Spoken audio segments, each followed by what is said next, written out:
Class. Hi, this is lesson Amir of. आज हम बात करेंगे last part, class 8 part 3, formation of erstwhile Jammu and Kashmir and Dogra rule. So अभी तक हमने डिस्कस किया education for all, women's education and their rights, and now in this topic we are going to discuss hunger, hardship and revolt, or we can say reform. So we tried our best to ensure the understanding of this chapter very easily. If still you do feel any kind of confusions or you do have queries about the topic, you can comment us. Okay, so let's start.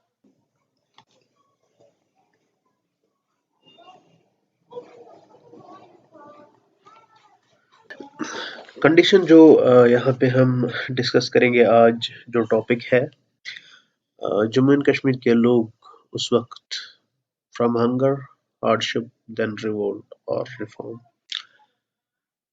Maximum population जिस तरह India में गरीब थे, इसी तरह कश्मीर के अंदर भी यही सूरत हाल था। लार्ज पॉपुलेशन जो मेजॉरिटी थी वो रूरल एरियाज में रहती थी, ठीक है, और उसमें मैक्सिमम लोग जो है वो लैंडलेस थे और उनकी जो सिचुएशन थी वो बहुत पुअर थी, सीवियर थी। उसकी वजह से उनके ऊपर जो टैक्सेस इम्पोज किए गए थे डोगराज के द्वारा, तो उन टैक्सेस को वो पे नहीं कर पाते थे, वो हाई थे, क्योंकि अब कश्मीर जो है पूछ लेके लद्दाख, लेह, स्कर्दू, गिलगित, ये सारा एरिया इनके, चित्राल तक ये इनके कब्जे में था। तो हम सब की बात कर रहे हैं। इसकी वजह से क्या हो गया कि जो हाई टैक्सेस है उसकी वजह से हंगर और स्टारवेशन जो है वो रेगुलर एक अफेयर बन गया लोगों का, ठीक है। और ये जो हाई टैक्सेस थे ये उनके गले में हड्डी की तरह अटका हुआ था। इसकी वजह से जो लोग हैं अब हंगर से दो चार थे, हार्डशिप से दो चार थे। एक प्रॉब्लम ये थी कि उनके पास लैंड नहीं था। अब जिस लैंड पे वो रहते थे या जिस पे वो काश्तकारी करे थे, तो टैक्स देना था, वो टैक्स भी हाई था। तो एक तो लैंडलेस भी थे, यहाँ से स्टारवेशन भी फेस कर रहे थे, यहाँ से टैक्सेशन का भी एक बड़ा बर्डन था। तो दीज थ्री थिंग्स और we can say much more other जो डेली लाइफ एस्पेक्ट्स रिलेट होते हैं फिर लाइफ के साथ, उनके अंदर इनको बहुत दिक्कतें फेस करनी पड़ी। तो जिसकी वजह से जो लोग हैं परेशान हाल थे।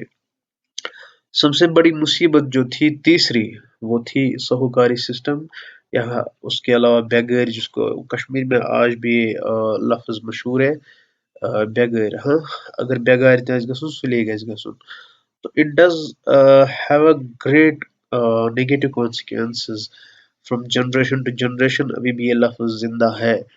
तो इसकी वजह से भी बहुत से जो लोग हैं उनकी एक्सप्लॉयटेशन हो रही थी, और जो कॉमन मासेस है वो अभी उनकी ये जो लफ्ज है बेगर सिस्टम का, ये अब वर्ड ऑफ द जो डेली रूटीन बन गया था, उनकी जबानों पे ये रोज था।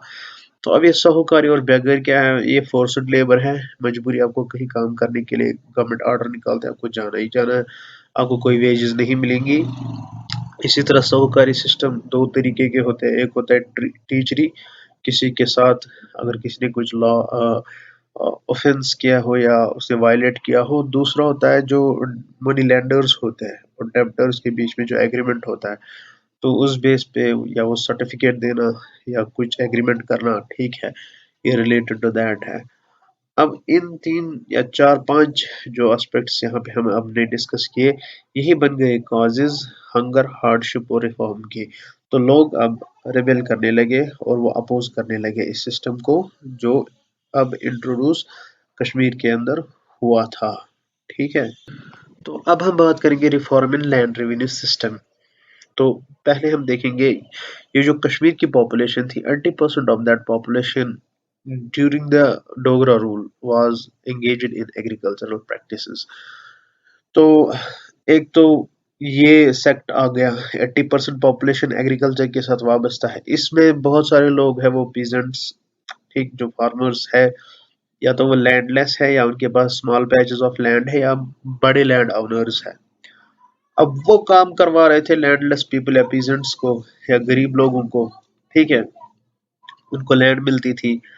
अब उन लैंड पे जब वो कल्टीवेशन कर रहे थे, राइट टू कल्टीवेशन तो दिया था, जब तक वो कल्टीवेशन करेंगे तब तक जितना भी प्रोड्यूस वो निकालेंगे, साल में एक बार करेंगे या दो बारी करेंगे, half of the produce government की तरफ शेयर डिमांड किया जाता था। आपको गवर्नमेंट की तरफ हाफ शेयर देना, वन हाफ। इसको कश्मीर में चकदारी बोलते हैं। चकदारी रूल ओस ना या चकदारी सिस्टम या पत लॉरेंस इस टाइम्स में खत्म करना। और इसीलिए कशीर जमींदार या ये आम पब्लिक सो कंट्रीब्यूशन लॉरेंस तो शेख अब्दुल्ला सुन याद था तुहद एहसान वसन वजह क्या उस, ये जो चकदारी का सिस्टम था उसके लिए बहुत रिफॉर्म्स लानी पड़ी और लड़ना पड़ा। But it is not very much easy to say. इस वक्त हमें आसान कहना है, समझना है कि जितना भी आप मेहनत करोगे कल्टीवेशन पे, एग्रीकल्चर लैंड पे, उसके बाद आपको गवर्नमेंट तब तक ये प्रोड्यूस घर लेने नहीं दिया जाएगा जब तक ना आप उसका हक पहले अदा करोगे, half, one half portion share. तो this was a brutal system of taxation और रेवेन्यू सिस्टम। सो इसमें रिफॉर्म लाने की जरूरत थी, ठीक है। 89 में क्या हुआ, यहाँ पे फिर वाल्टर लॉरेंस जो है जिसकी मैंने अभी बात की, 1889 में उसको अपॉइंट किया गया रेवेन्यू कमिश्नर कश्मीर का, ठीक है। तो ये आज से कबल 130 साल की बात है, ठीक है, 100, हाँ बिल्कुल। नाउ क्वेश्चन इज कि जब यहाँ पे वाल्टर लॉरेंस अपॉइंट हुआ रेवेन्यू कमिश्नर, तो उसने कौन कौन से रिफॉर्म्स और चेंजेस लाए। तो जो भी उसने रिफॉर्म लाया, जो भी उसने चीज़ें, इंपॉर्टेंट स्टेप्स जो सजेस्ट उसने किए कि क्या क्या फॉलो करना चाहिए, तो वो यहाँ पे हम 5 पॉइंट डिस्कस करेंगे। सारे नहीं डिस्कस करेंगे, इंपॉर्टेंट 5 पॉइंट्स डिस्कस करेंगे। नंबर 1, जो लैंड रेवेन्यू है उसको रिड्यूस हाफ से 1/3 कर लो, ठीक है। जो टोटल शेयर है 1/2 मत रखो, 1/3 शेयर रखो। दैट मीन्स 100% में आपको 30% शेयर देना है। अगर आपका प्रोड्यूस निकलता है, फॉर एग्जांपल जितना भी प्रोड्यूस निकलता है उसके 3 हिस्से करने, 3 में से 2 हिस्से कल्टीवेटर को दो, एक हिस्सा गवर्नमेंट का शेयर रहेगा। तो दैट मीन्स कम से कम एक रिलैक्सेशन तो आ गई। तो दूसरा जो स्टेप उसने यहाँ पे सजेस्ट किया वो ये है, जितने भी पीजेंट्स हैं उनको लैंड राइट्स दो, ऑक्यूपेशन राइट्स दो, ठीक है। तो so that is why they were granted occupancy rights, ठीक है। तो ये दूसरा राइट उनके पास आ गया। तीसरा, कोऑपरेटिव सोसाइटीज उसने सजेस्ट किया है कि जो मनी लेंडर्स का मसला है, या उन्होंने जो सिस्टम यहाँ का ये राइज किया है जमींदारों पे, या जो भी यहाँ पे लोग लोन लेते थे, मनी लैंड करते थे उनसे, फिर बेचारे वापस नहीं कर पाते थे पे, क्या पता उनको हाई टैक्सेस, हाई रेवेन्यू की वजह से वो लेना पड़ता था। फिर इनकी परेशानी होती थी इनके साथ, मनी लेंडर्स के साथ, जो उनको कहते थे अगर आपने फॉर एग्जांपल 10,000 लिए हैं, अगर आपने विद इन टाइम ये 10,000 वापस नहीं दिए, आपको इतना हम फाइन चढ़ाएंगे। तो ये फिर अगर फिर लेट हुआ तो इतना, फिर लेट हुआ तो इतना, दैट बिकम्स अ बर्डन। तो ये सिस्टम जो है अभी खत्म किया गया है। तो इसके लिए भी कोऑपरेटिव सोसाइटीज क्रिएट की गई हेल्प करने के लिए, ठीक है। तो नेक्स्ट जो है वो ये है कि सिस्टम में अब तब्दीली लाई गई। हरि सिंह के दौर में जो महाराजा हरि सिंह थे उसने एक एक्ट पास किया, एग्रीकल्चरिस्ट रिलीफ रेगुलेशन ऑफ 1926। तो दैट मीन्स ये इस सेंचुरी के इब्तदा के दौर में हुआ, जो हमारी पिछली वाली सेंचुरी थी, 20th सेंचुरी, 1926 में हुआ। तो उसने क्या किया है, एग्रीकल्चरल जो जितने भी प्रॉब्लम्स थे उनमें से सबसे बड़ी प्रॉब्लम ये है कि मनी लेंडर्स की जो परेशानी थी कल्टीवेटर्स को, उससे बचाने के लिए एक्ट पास किया गया। तो उसकी वजह से क्या हो गया, उसकी जो रूथलेस एक्सप्लॉयटेशन हो रही थी मनी लेंडर्स के द्वारा, वो खत्म की गई। तो उस पर नकेल कसी गई इस कानून के द्वारा। नेक्स्ट, अब नेक्स्ट जो है वो है लैंड एलिनेशन रेगुलेशन, 1933 में पास किया गया। इसने पीजेंट्स को बचाया डिपोजिशन से, यानी फोर्सिबल इनको रिमूव किया जाता था इससे, जो इनको लैंड्स दी गई होती थी, ठीक है, तो उसकी वजह से ये बच गए अब। और एक पास किया गया एक्ट जिसको कहते हैं लैंड इम्प्रूवमेंट एक्ट 1936 में। इसका एम था एडवांस लोन फराहम करना ताकि एग्रीकल्चर सेक्टर में इम्प्रूवमेंट आ जाए, प्रोडक्शन इंक्रीज हो, ताकि इंपोर्ट एक्सपोर्ट जो भी इसके रिलेटेड जो मार्केट वैल्यूज होता है एग्रीकल्चर प्रोड्यूस का, वो बढ़ जाए ताकि ट्रेड एंड कॉमर्स फ्लोरिश हो जाए, ठीक है। तो इसके बहुत सारे अदर रिलेटिव एस्पेक्ट्स होते हैं, तो ये मैं लिटिल बिट एस्पेक्ट्स बोल रहा हूँ। कश्मीर के अंदर भी जो अनटचेबिलिटी का ये रिवाज था या सिस्टम था, ये आम था, मगर सिर्फ जम्मू वाले एरिया में ज्यादातर, क्योंकि हिंदू कास्ट्स में ज्यादा ही अनटचेबिलिटी का मसला था इंडिया में, और यहाँ पे भी इन्हीं हिंदू रिलीजियस जो लोग हैं उनके साथ ही मसला था, उनको हरिजन्स कहते हैं। यही है हमारा next topic, removal of untouchability, ठीक है, ये है। तो वाइडली ये प्रेविलेंट थी ये menace, यानी ये जो आफत थी, ये जो सोशल इवल था, कस्टम था, ये जम्मू रीजन के हरिजन लोगों के साथ ऐसा बिहेव किया जाता था, तो उनकी लाइफ जो है वो मिजरेबल बनी थी। इनके साथ भी वही सलूक किया जाता था लाइक लोअर कास्ट के साथ इंडिया में किया जाता था। इनको पब्लिक प्लेसेस एंजॉय नहीं अलाउ करते थे करना, और ये पब्लिक प्लेसेस में इनका कोई शेयर नहीं होता था। ये इवन टेम्पल्स के अंदर भी एंटर नहीं हो सकते थे, और बहुत सारी चीजों पे इनको बैन इन्होंने किया था, ओनली किस बेस पे कि ये हरिजन्स को बिलोंग करते हैं। फिर इसके लिए भी महाराजा हरि सिंह ने अक्टूबर 1932 में एक स्टेप उठाया, जो फॉर्मल प्रोक्लेमेशन, ताकि ये ऐसा था जिससे लोगों के अंदर एक मैसेज जाए कि ये they are the part and parcel of the state, they are having same rights as others have. So उनके लिए हरि सिंह ने अक्टूबर 1932 में कुछ टेम्पल्स में उनके लिए द्वार खोले, कहा कि आप आ सकते हो, ये स्टेट टेम्पल्स हैं, यहाँ पे हरिजन्स भी वर्शिप कर सकते हैं, और बहुत सारे स्टेप्स उठाए ताकि इनके साथ जो अनटचेबिलिटी का बिहेवियर होता था वो जो है वो उससे बचाए, अवॉइड करे, लोग प्रिवेंट हो जाए इनसे, ताकि इसका मसला जो है खत्म हो जाए, लोग इनको एक्सेप्ट करे सोसाइटी के अंदर as the same citizens as they are, and so that the status of the people may be uplifted। तो इस चीज से क्रेडिट जाता है महाराजा हरि सिंह के हक में, वो ये है, इस डिसीजन ने उसको एक अनप्रेसिडेंटेड क्रेडिट दिया। वो क्या होता है, हम कह सकते हैं यहाँ पे एक लाजवाल जो उसको ये जो अनटचेबिलिटी का मसला था, इस चीज से जो है सोसाइटी के अंदर बहुत अब पॉजिटिव सेंसिटिविटी क्रिएट हो गई, और बेहद तारीफें हुई इसकी, इसके स्टेप उठाने से। तो ये फर्स्ट रूलर बन गया प्रिंसली स्टेट का जिसने पूरे इंडिया के प्रिंसली स्टेट्स में पहला स्टेप उठाया अनटचेबिलिटी के खिलाफ, इवन कि before Gandhi's arrival in India. तो ये क्रेडिट जाता है महाराजा हरि सिंह को जिसने अनटचेबिलिटी खत्म की, और उसके बाद इंडिया ने ये फॉलो किया। और एक स्टेप उठाया गया हरि सिंह के दौर में, वो है establishment of local self help governments. वो ये इसलिए उठाया गया, एक्चुअली ये स्टेप था कश्मीर के इस दौर में, जब फॉर्मेशन ऑफ जे.एंड.के हुआ उसके अवाखिर में, यानी अब इंडिपेंडेंस का दौर करीब था इंडिया में, तो इसके बीच में कश्मीर जो है वो फॉरवर्ड था पॉलिटिकली, अभी एडवांस हो रहा था।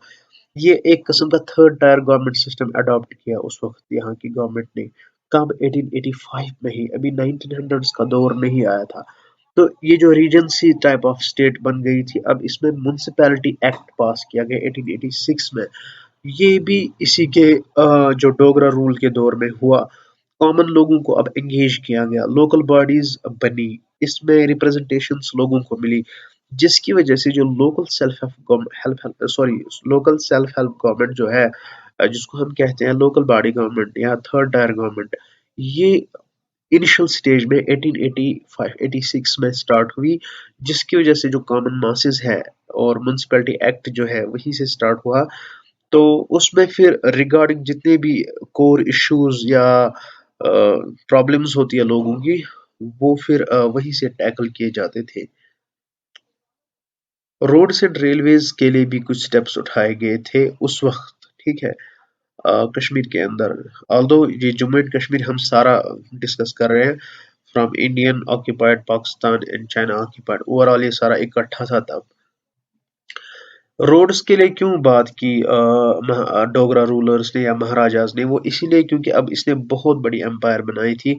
इसने अपनी जो हदूद है, पाकिस्तान के बॉर्डर्स, आजकल के पाकिस्तान वहां तक, अफगानिस्तान, इवन चाइना टॉप जो साइड है वहां से इन एरियाज तक रसाई हासिल करना, कम्युनिकेशन थ्रू रोड्स, वो ट्रांसपोर्टेशन के लिए इम्प्रूव करना ज़रूरी था, ताकि वो जो एरियाज है वो आइसोलेट ना रहे। तो उसके लिए रोड्स कंस्ट्रक्शन करना ज़रूरी था, ये स्टेप्स उठाए गए।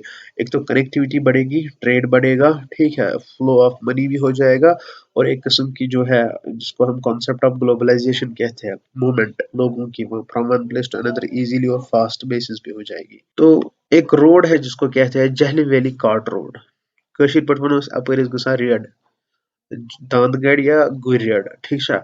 इट मीन्स दैट कि ट्रांसपोर्टेशन का यही एक कार्ट रोड था। ये लिंक कर रहा था श्रीनगर को पेशावर के साथ वया कोटला, सॉरी कोहाला और मुरी। मुरी बेहतरीन और ब्यूटीफुल प्लेस है, जिस तरह यहाँ पहलगाम, सोनमर्ग और ये गुलमर्ग है, इसी तरह मरी जो है ये आज़ाद कश्मीर के अंदर बहुत ब्यूटीफुल जगह है। ये कब हुआ? 1895 में ये रोड बना, जहरी वैली कार्ट रोड।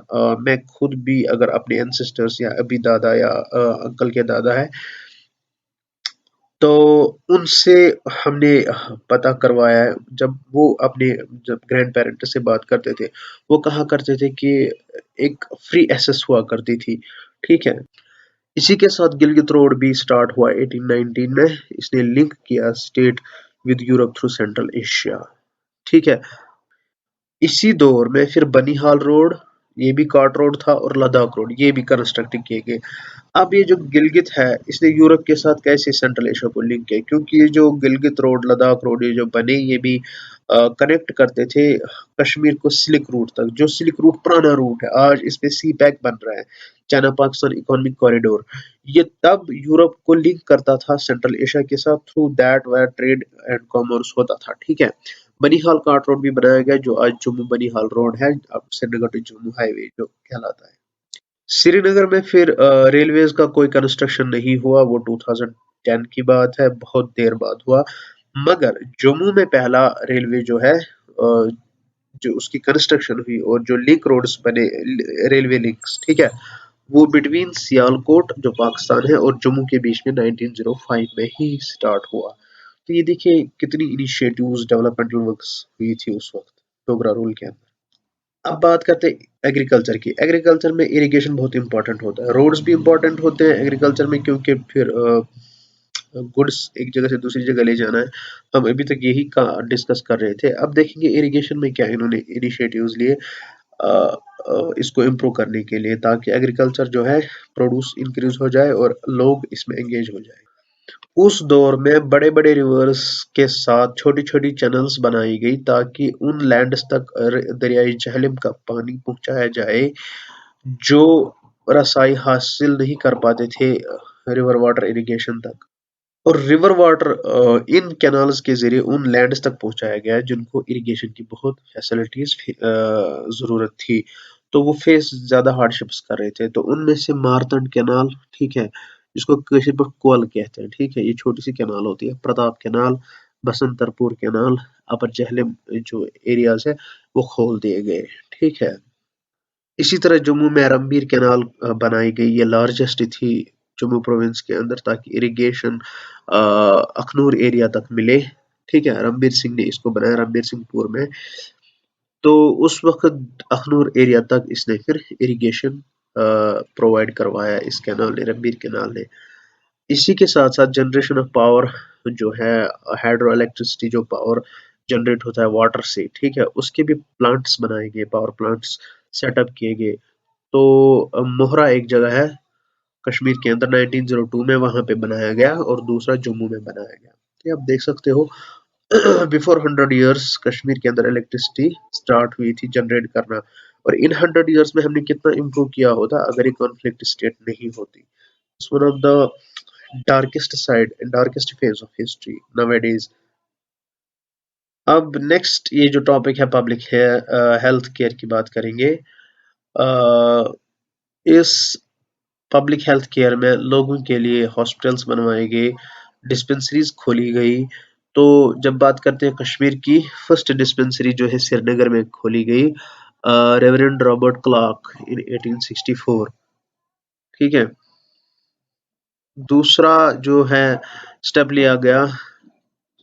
अब आप पूछोगे ये किस जगह लोकेट है, ये जो रेवरेंड रॉबर्ट क्लार्क के नाम पे 1864 में डिस्पेंसरी खोली गई। ये एक्चुअली पंजाब का सीएमएस मिशनरी था। ठीक है।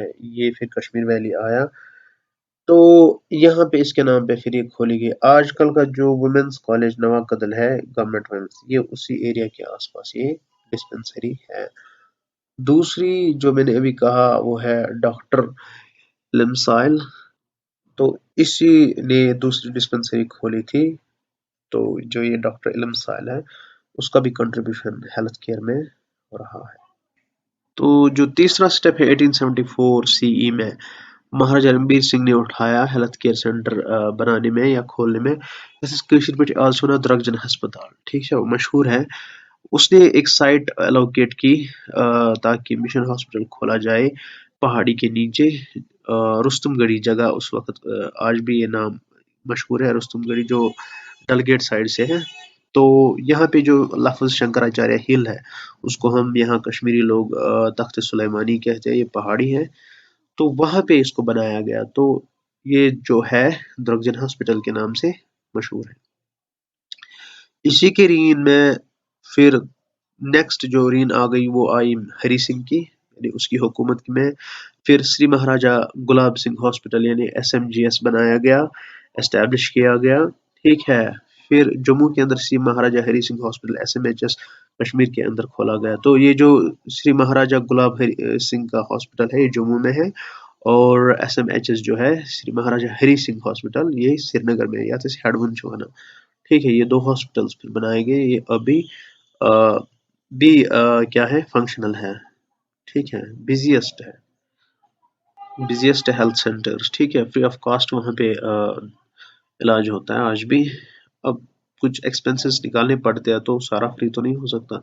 अब और दो सेक्टर्स की बात करेंगे जिसको सेरिकल्चर और हॉर्टिकल्चर कहते हैं। कश्मीर तो मशहूर है पूरी दुनिया में एप्पल प्रोडक्शन या फ्रूट प्रोडक्शन के लिए, ड्राई फ्रूट्स ज्यादा। ठीक है। उसमें सैफरॉन जो है वो भी इसी हॉर्टिकल्चर सेक्टर में आता है, सैफरन कल्टीवेशन। ठीक है।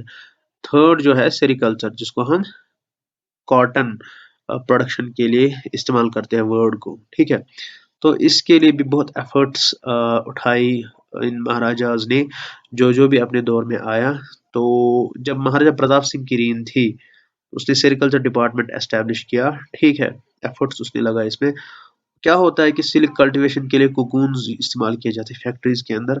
तो उस वक्त एक फैक्ट्री एस्टेब्लिश की गई, कोकून रियरिंग फैक्ट्री 1907 में श्रीनगर के अंदर। ठीक है। जहाँ पे, जिसको सिल्क फैक्ट्री कहते हैं। तो उस दौर में जब ये फैक्ट्री बनाई गई, सीड्स लाए गए रियरिंग सिल्क वर्म्स के लिए, कहाँ से, इटली से, फ्रांस से लाए गए, जिसकी वजह से डिस्ट्रीब्यूशन कश्मीर के अंदर हो गई। सिल्क जो सीड्स रियरिंग सिल्क वर्म्स है, जब ये डेवलप हो गए, फिर लेटर ऑन कोकून्स इन्होंने बनाए। तो इनके लिए मलबरी ट्रीज के लीव्स होते हैं, खुराक गजा। ठीक है। यहाँ पे अच्छे से फ्री ऑफ कॉस्ट जो है आपको सड़क सड़क पे ऐसे दरख्त मिलेंगे। यानी फ्री ऑफ कॉस्ट से मतलब है आपको कोई एक्सपेंसेस नहीं लगाने, दरख्त को कहीं बाजार से लाना फिर उगाना, यहाँ पे खुद उगते हैं। बट इस कोकून कल्टीवेशन के लिए अब एक पर्टिकुलर स्पीशीज जरूरत होती है मलबरी की, जिसके लीव्स बड़े हों। ठीक है। फिर इस एफर्ट की वजह से कश्मीर बन गया largest producer of raw cocoons in the world. It is not a joke that time. Kashmir being the largest producer of cocoons, raw cocoons in the world. तो फिर फ्रूट्स के रिलेटेड जो हॉर्टिकल्चर है, improve the quality of indigenous fruits के लिए पेशावर से experts लाए गए, ताकि वो फ्रूट्स यहाँ के जो ग्रोवर्स हैं उनको मशवरा दें, उनके साथ इंटरेक्ट करें। एक्सपर्ट्स उनके साथ बात करेंगे कि कैसे आप अपनी फ्रूट क्वालिटी को इम्प्रूव करेंगे, प्रोडक्शन को भी इंक्रीज करेंगे। इस चैप्टर का आखिरी पार्ट है कल्चरल हाइलाइट्स, इसमें हम सारा डिस्कस करेंगे। ठीक है। तो कल्चरल हाइलाइट्स का मतलब ये है, हम कल्चर के साथ यहाँ पे बात करेंगे कल्चर के लिए क्या किया गया। कश्मीर का कल्चर जो है डिफरेंट दैट ऑफ जम्मू है, जम्मू का डिफरेंट हमसे है, लद्दाख का हम दोनों से डिफरेंट है। इसी तरह बल्ती जो लोग हैं उनका डिफरेंट है। इसी तरह जब गिलगित की बात करेंगे वहाँ के लोगों की डिफरेंट कल्चर है, उनकी लैंग्वेजेस में भी डिफरेंस है, ठीक है। तो ये चीजें जो है इसके लिए भी स्टेप्स उठाए गए उस वक्त महाराजाज के दौर में। तो सबसे पहली बात जो आती है वो महाराजा रणबीर सिंह की। उसके बारे में कहा जाता है was a ardent lover of architecture. Ardent क्या होता है, मतलब पैशनेट, ठीक है, एंथुसियास्टिक लवर। उसको आर्किटेक्चर का बड़ा शौक था। उसने बहुत सारे टेम्पल्स जम्मू में बनाए, श्राइन्स यहाँ पे बनाए, पाठशालाज खोली। तो इसीलिए जो जम्मू है उसको कहते हैं सिटी ऑफ टेम्पल्स। क्लासिक जो म्यूजिक है उस पर भी फिर बात करेंगे लेटर ऑन। यहाँ पे चेन ऑफ टेम्पल्स जो है जब उसने बनाए जम्मू में, तो उनमें जो आर्किटेक्चर इस्तेमाल हुआ है तो वो बहुत नुमाया है। अगर आज भी आप लोग जम्मू जाएंगे आप देखेंगे जगह जगह पे आपको टेम्पल्स मिलेंगे, कलर, डिजाइन, बाकी सारा वो जो उस वक्त हुआ है उससे पता चलेगा वो कितना मतलब पसंद करता था आर्किटेक्चर। जिस तरह मुगल्स को बहुत शौक था आर्किटेक्चर का, जैसे कि ताजमहल मशहूर है, कुतुब मीनार जो मुस्लिम रूलर्स ने बनाया, कुतुबुद्दीन ऐबक ने, although वो मुगल नहीं था, इसलिए डायनास्टी से था, ममलूक्स। इस तरह बहुत सारे जो तुगलक्स उन्होंने भी कंस्ट्रक्शन की आर्किटेक्चर में। इसी तरह यहाँ पे जो कश्मीर में है यहाँ पे भी महाराजाज ने कल्चरल कल्चर के साथ वाबस्ता जितनी भी चीज़ें हैं, चाहे वो आर्किटेक्चर है, चाहे वो फोक डांस है यहाँ का, बाकी सारा जो उसको प्रमोट करने के लिए बहुत सारे स्टेप्स उठाए। तो जम्मू में दो जगह हैं, पूरमंडल और उत्तर बिहानी, वहां तक इन्होंने कंस्ट्रक्शन ऑफ टेम्पल्स की, एक एरिया से दूसरे एरिया तक बहुत सारे टेम्पल्स बनाए। स्टेट ने लोकल थिएट्रिकल ग्रुप्स को पैट्रोनाइज किया, चाहे वो जम्मू से बिलोंग करते थे, कश्मीर जिस एरिया से भी। दैट मीन्स यहाँ पे थिएटर का जो सिस्टम है वो राइज हुआ अब। प्लेज, सिकेट्स, बाकी सारी चीजें लोगों के सामने परफॉर्म करना, उसके लिए स्टेप्स उठाए महाराजा ने। तो पहला जो नेटिव परफॉर्मिंग ग्रुप जो था वो रघुनाथ थिएट्रिकल कंपनी कहलाता है। तो वो बनाया गया, वो सेटअप किया गया प्रीमिसेस ऑफ रघुनाथ टेम्पल के पास, ठीक है। तो उसका फिर नाम ही रखा गया रघुनाथ थिएट्रिकल कंपनी। जो इसमें फिर काम करने वाले थे आर्टिस्ट्स, उन्होंने फिर वहां पे वो स्टार्ट किया। दूसरा जो इसके साथ वाबस्ता है वो है डोगरा संस्था। इन्हें डोगरी संस्थान एस्टेब्लिश 1943 में हुई ताकि डोगरा कल्चर जो है प्रमोट हो जाए। तो इसमें ओरिजिनल डोगरी ड्रामास प्ले, बाबा जिट्टो, सरपंच, नमा घरान, ठीक है, वो अलग अलग निंद्रारा वो आते हैं ना, वो जैसे कशिर चैनल पे आते हैं, वो यही है। अब कश्मीर के साथ वाबस्ता जितने भी आर्टिस्ट थे उनके यहाँ पे फिर ग्रुप्स बनाए गए, तमाचरा, ठीक है, बागटेन, हरन, बांड, बाकी बाकी जितने भी ट्रेडिशनल फोक डांसर्स या फोक एंटरटेनर्स थे। तो लड़ीशा या दास्तान गोई ये बहुत इंस्ट्रूमेंटल रहा है कश्मीर में। जब मैं भी बचा था तो रेडियो हमारे बुजुर्ग ज्यादा सुना करते थे। बंड पथरस मज गुलाम अली मजबूर मशहूर यथ सतन वथ वर्कन बंड ग्रुपस सतन वाबस्ता था। वो अब नहीं है, वो लेट है ने उसका इंतकाल हो गया। इसी तरह लड़ी शाह मशहूर कशुर इस फनकारी मज मशहूर चीज। अम अलाव दास्तान वन तथ मज इस्माइल मीराज ते बूजमुतन, वो मशहूर था। उसकी दास्तान बोलना, वो म्यूजिक के साथ गाता था, फिर बहुत सारी कहानियां उसकी मशहूर है, वो मैंने खुद भी सुनी है। तो ये एक कल्चरल हिस्सा था, तो इसको प्रमोट किया गया इस दौर में। तो ये कुछ रिफॉर्म्स थे इम्पोर्टेंट सोशो कल्चरल जो उस वक्त इसके बचाने के लिए स्टेप्स उठाए गए। तो ये जो हमने अभी तक डिस्कस किया ये तीनों पार्ट्स थे। तो सारा हमने डिस्कस यहाँ तक किया। तो this was all about this lesson formation of erstwhile state of Jammu and Kashmir Dogra rule. Hope you enjoyed everything. तो इसी के साथ हिस्ट्री का सारा सिलेबस कंप्लीट होता है। तो मिलते हैं इंशाल्लाह अगले टॉपिक्स में जो भी रिलेटेड होंगे। Till then, stay safe, stay at home. Assalamu alaikum. Keep sharing and subscribing us so that we can be reinforced so that to improve ourselves. It's very important to reinforce us. So share your comments, valuable comments with us. Allah Hafiz.